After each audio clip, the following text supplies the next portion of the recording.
Hello sir, வணக்கம். Welcome to சதா garden.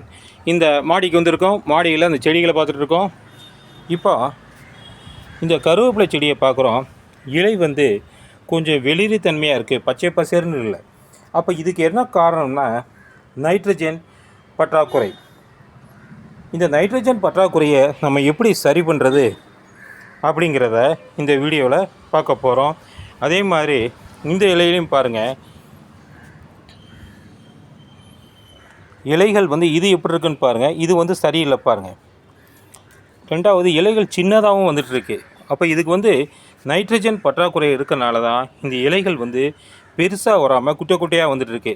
இது மாதிரி இலைகள் பெருசாக வராமல் குட்டை குட்டையாக அந்த பழுப்பு நிறத்தில் இல்லை மஞ்சள் நிறத்தில் இருக்கும்போது இதுக்கு காரணம் அந்த நைட்ரஜன் பற்றாக்குறை.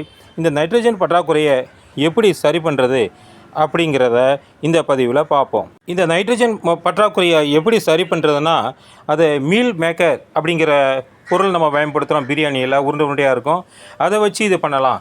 இதை மீல் மேக்கரில் தண்ணியில் ஊற வச்சு அந்த சத்தை எடுத்து திரவ உணவாக நம்ம செடிக்கு பயன்படுத்த முடியும். அதே மீல் மேக்கரை நம்ம மிக்சியில் போட்டு தூள் தூளாக்கி அதை திட உணவாக பயன்படுத்த முடியும். இந்த செடிக்கு உடனடியாக கொடுக்கணும் அப்படின்னா அது திரவ உணவு தான் சிறந்தது. அதை பயன்படுத்தும் பொழுது அந்த செடிகள் உடனடியாக அதை அப்சார்ப் பண்ணி அந்த செடியில் கலந்துரும். உடனடியாக அதை நம்ம இன்ஜெக்ஷன் போடுற மாதிரி உடனடியாக ஒரு நிவாரணம் கிடைக்கும். இந்த திட உணவு அப்படிங்கிறது கொஞ்சம் கொஞ்சமாக கிடைக்கும். இப்போ எடுத்துக்காட்டாக தலைவலின்னு ஒரு மாத்திரை சாப்பிட்டோம்னா ஒரு மணி நேரம் கழிச்சு தான் அந்த தலைவலி கேட்கும். அது மாதிரி தான் இதுவும். திட உணவு பயன்படுத்தும் போது கொஞ்சம் கொஞ்சமாக அந்த செடிக்கு பயனளித்து கொண்டே இருக்கும். அது ஒரு வாரத்து வரைக்கும் பயன் கொடுக்கும். உடனடியாக பயன் கொடுக்கணும்னா திரவ உணவை பயன்படுத்த வேண்டும். அதிக நாட்களுக்கு அது பயன்படுத்தி கொண்டே இருக்க வேண்டும் என்றால் அந்த திட உணவை பயன்படுத்த வேண்டும். அதை பற்றி இந்த பதிவில் பார்ப்போம். இப்போ நம்ம வாங்கிட்டு வந்த மீல் மேக்கரை ரெண்டாக பிரிச்சுருக்கோம். ஒன்று இந்த பாருங்கள், இந்த பாத்திரத்தில் போட்டிருக்கோம். இந்த பாருங்கள். இன்னொன்று இந்த கப்பில் நம்ம எடுத்திருக்கோம். இந்த கப்பில் இருக்கிறத நம்ம தூளாக்க போகிறோம். மிக்சியில் போட்டு தூளாக்கி அதை திட உருவமாக பயன்படுத்த போகிறோம். இதில் நைட்ரஜன் சத்து ரொம்ப இருக்குன்னு உங்களுக்கு தெரியும். இலை அதிகளவு வர்றதுக்கு இந்த மீல் மேக்கர் வந்து உதவுகிறது. இது சோயா பீன்ஸிலிருந்து தயாரிக்கப்படுகிறது. இந்த மீல் மேக்கரை வந்து நம்ம என்ன பண்ண போகிறோம்னா தண்ணி ஊற்றி ஊற வைக்க போகிறோம். இங்கே பாருங்கள்,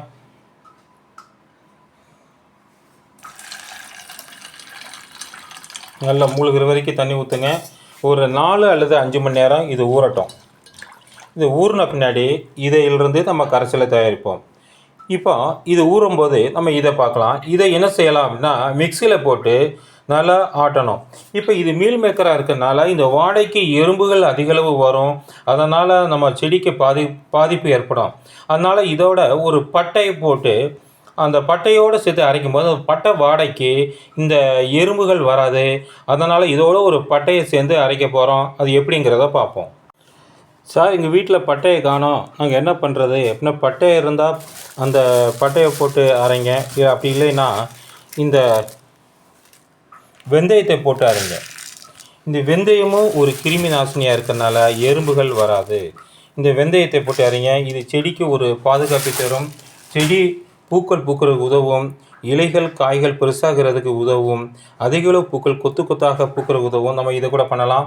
இப்போ வந்து பட்டைக்கு பதிலாக நம்ம வெந்தயத்தை போட்டு அரைச்சிருக்கோம். இல்லை நீங்கள் பட்டையை உபயோகிக்கிறதுனாலும் பட்டையை உபயோகிக்கலாம். பார்ப்போம். இதை பாருங்கள், மீல் மேக்கரையும் வெந்தயத்தையும் இதில் போட்டிருக்கோம். போட்டு நம்ம அரைக்க போகிறோம். இதை பாருங்கள், இப்போ ரெண்டையும் அரைக்க போகிறோம். இந்த மிளகாய் செடிக்கு திட உணவை எப்படி பயன்படுத்த போகிறோம் அப்படிங்கிறத பாருங்கள். முதல் இந்த ஓரம் ஃபுல்லாக தள்ளிக்குங்க.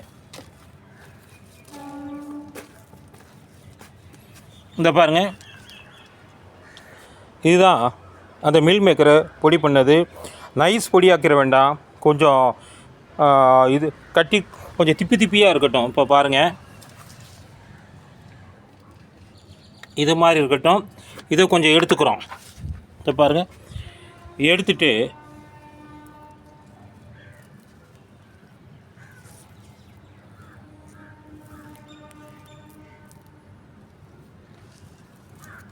இதை பாருங்கள், சுற்றிக்கும் போட்டிருக்கோம். போட்டு மணலை மூடிடுங்க. நல்லா மணலை மூடிடுங்க. மூடிட்டு இந்த பாருங்கள், தண்ணியை சுற்றிக்கு ஊற்றி விடுங்க. இது ஒரு வாரத்துக்கு நைட்ரஜனை கொடுக்கும். இலைகள் பசுமையாக இருக்கும், பூக்கள் கொத்து கொத்தாக வரும், காய்கள் பெருசாக வரும். இவ்வளவுமே இருக்குது. நைட்ரஜன் அதிகளவு செறிந்த உணவுன்னு எடுத்துக்கிட்டால் இந்த உரம் தான். இது ஒரு வாரத்துக்கு பயன்படும். ஹலோ சார், வணக்கம். இப்போ இதை பாருங்கள், இந்த தண்ணியை எடுத்துருக்கோம், இதை தனியாக வச்சுருக்கோம். இதில் தண்ணி இருக்கலாம், அதை நம்ம பிழியலாம். இந்த பாருங்கள், இதில் இருக்கிறத நல்லா பிழிஞ்சுக்குங்க.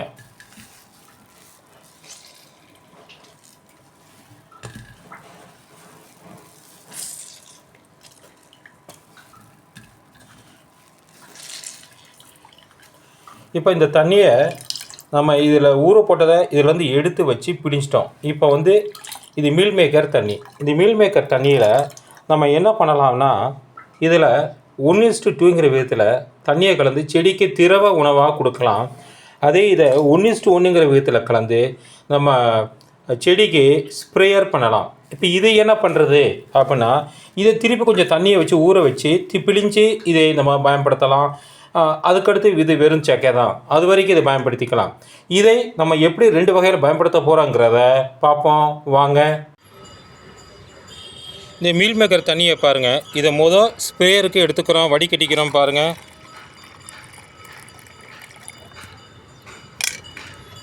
இதை வடிகட்டிட்டோம்.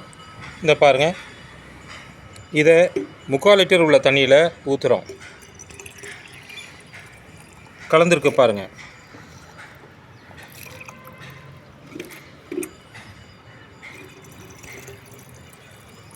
இதை ஸ்ப்ரேயர் போட்டு லாக் பண்ணுறோம்.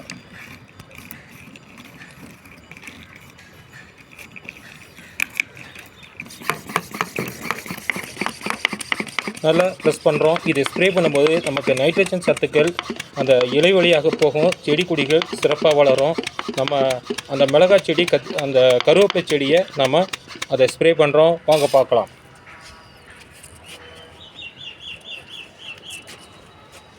அந்த மிளகாய் செடியை எப்படி ஸ்ப்ரே பண்ணுறோன்னு பாருங்கள். மேலேருந்து பாருங்கள், இலை மேலேயே ஃபுல்லாக அடிச்சு விடுங்க.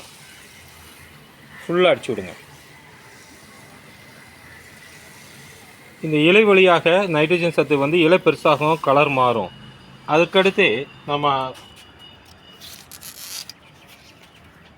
அந்த கருவேப்பிலை, இந்த கருவேப்பிலை பாருங்கள் வெளியில் இருக்குது. இந்த கருவேப்பிலையை அடிக்கிறோம். இந்த தண்டுகள் காய்க்காமல் இருந்தால் கூட அது காய்க்கும். இந்த பாருங்கள், இந்த காஞ்சி கிடக்க பாருங்கள், இதெல்லாம் அழகாக காய்க்கும். இந்த மிளகாய் செடிக்கும் அடித்து விட்றோம். இந்த மிளகாய் செடியும் அழகாக காய்க்கும். இது மாதிரி ஃபுல்லாக அடித்து விடுங்க. அதே மாதிரி இந்த இலைகள் முன்னாடி கருகி இருக்குது பாருங்கள், பார்த்தீங்களா? இது மாதிரி கருகி இருந்தால் நம்ம இந்த பாருங்கள், இந்த இலைகளும் கருகி இருக்குது. கீழே உள்ள இலைகள் கருகுனா தப்பு இல்லை, அது வயசாகி போச்சு, நம்ம எடுத்து விட வேண்டிய இலைகள், இதை எடுத்து விட்டலாம். ஆனால் மேலே உள்ள இலைகள் கருகுனா இது காரணம் இதுதான். இப்போ இந்த மொட்டுகள் வச்சுக்கிட்டு இருக்கு பாருங்கள், இது மாதிரி ஸ்ப்ரே பண்ணி விடுங்க. அப்போ தான் மொட்டுக்கள் அதிக அளவு வரும். அதே மாதிரி இந்த இலையும் ஸ்ப்ரே பண்ணி விடுங்க. இலை கருகி இருக்குது பாருங்கள். இது மாதிரி பண்ணும்போது நமக்கு இந்த இலை கருகள் நின்றோம், அந்த செடிகள் பெருசாக வளரும். இந்த மஞ்சள் இலை காஞ்சது, இது தேவையில்லை, இதெல்லாம் நம்ம போக வேண்டிய இலை. ஆனால் முன்னாடி மஞ்சள் இலை ஆகக்கூடாது பாருங்கள், இதெல்லாம் இப்படி இருக்குது, இதெல்லாம் இருக்கக்கூடாது. இது மாதிரி இருந்தால் நம்ம இந்த ஸ்ப்ரேயரை பயன்படுத்த வேண்டும். அந்த வடிகட்டி இதிலேயே கழுவிட்டோம். மிச்சம் இருக்கிறத பாருங்கள், எவ்வளோ இருக்குன்னு பாருங்கள். ஒரு கப்பு பக்கத்தில் இருக்குது, அதை அப்படியே இதில் ஊற்றிடுறோம். அவ்வளோதான். இப்போ இது நைட்ரஜன் சத்து நிறைந்த டானிக். இது ஒவ்வொரு செடிக்கும் ஒவ்வொரு கப்பு ஊற்றினா போதும், அது வேர்கள் வழியாக அந்த செடிக்கு போய் செடிக்கு நைட்ரஜன் சத்து கிடைச்சிரும். அதை எப்படி பண்ணுறதுங்கிறத பார்ப்போம் வாங்க. இந்த ரோஸுக்கெல்லாம் நைட்ரஜன் ரொம்ப தேவை, அப்போ தான் குருத்துக்கள் அதிகளவு வரும். அதனால் ஒரு கப்பு ஊற்றுறோம். இந்த ரோஸுக்கும் அதே மாதிரி ஒரு கப்பு ஊற்றி விட்றோம். அதுக்கடுத்து பாருங்கள், பக்கத்தில் இருக்கிற ரோஸ் அதுக்கும் 1 கப்பு நம்ம ஊற்றுறோம். இந்த தக்காளி செடி வளர்ச்சி இல்லாமல் இருக்குது, இதுக்கும் 1 கப்பு ஊற்றுறோம். இந்த பக்கம் இருக்கிற அந்த ரோஸ் செடிக்கும் கப்பு ஊற்றுறோம். நவாப்பழ செடி அதுக்கும் 1 கப்பு ஊற்றி விட்றோம். இந்த ரோஸ் இதை கட் பண்ணணும், இதுக்கு ஊற்றி விட்றோம். அதே மாதிரி நம்ம சொன்னோம் பார்த்தீங்களா, அந்த மிளகாய் செடி அதுக்கு 2 கப்பு ஊற்றுறோம். அதுக்கடுத்து இந்த கருவேப்பிலை செடி சொன்னோம் பார்த்தீங்களா, அதுக்கு 2 கப்பு ஊற்றுறோம். ஏன்னா அது ரொம்ப நைட்ரஜன் ரொம்ப பற்றாக்குறையாக இருக்கனால 2 கப்பு ஊற்றுறோம். இந்த கொய்யா செடி இலைகள் மஞ்சளாயிட்டு இருக்குது, அதனால் இதுக்கு சின்ன செடியாக இருந்தால் 2 கப்பு ஊற்றலாம். இது பெரிய செடியாக இருக்கிறதுனால ஒரு 4 கப்பு ஊற்றி விட்றோம். ஒரு 10 நாளில் இது செழிப்பாக வளர்ந்துடும். இதே மாதிரி எல்லா செடிக்கும் நீங்கள் தண்ணியை ஊற்றுங்க. உங்கள் தேவையான நைட்ரஜன் அந்த செடிக்கு கிடைச்சி சிறப்பாக வளரும். இந்த பதிவு பிடிச்சிருந்தா எங்களுக்கு ஒரு லைக் கொடுங்க, சப்ஸ்கிரைப் பண்ணுங்கள், ஷேர் பண்ணுங்கள். தேங்க்யூ.